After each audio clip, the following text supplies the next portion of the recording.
প্রিয় বন্ধুরা, আজকে আমরা জানব ভারতের বিভিন্ন নোটের বিশেষ বিশেষ কয়েকটি বৈশিষ্ট্য নিয়ে। তো প্রথমে হচ্ছে 10 টাকার নোট। তো 10 টাকার নোটের রং হচ্ছে চকলেট বাদামি। আর এই নোটের থিম হচ্ছে কোণারকের সূর্য মন্দির।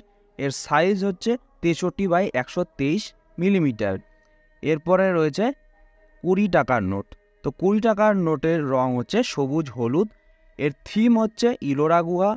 এর সাইজ হচ্ছে 63/129 মিলিমিটার।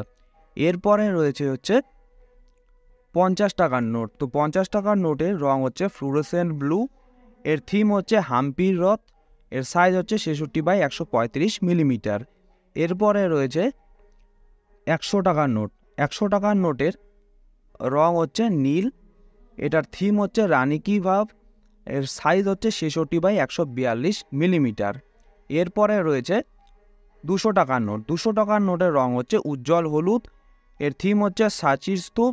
এর সাইজ হচ্ছে 66/146 মিলিমিটার। এরপরে রয়েছে 500 টাকার নোট। 500 টাকার নোটের রং হচ্ছে স্টোন গ্রে। এর থিম হচ্ছে লালকেল্লা। এর সাইজ হচ্ছে 66/150 মিলিমিটার। এরপরে লাস্টে রয়েছে 200 টাকার নোট। 200 টাকার নোটের রং হচ্ছে ম্যাজেন্টা। এর থিম হচ্ছে মঙ্গলযান। আর এর সাইজ হচ্ছে 66/166 মিলিমিটার। ভিডিওটা তোমাদের কেমন লাগলো অবশ্যই কমেন্ট করে জানাবে।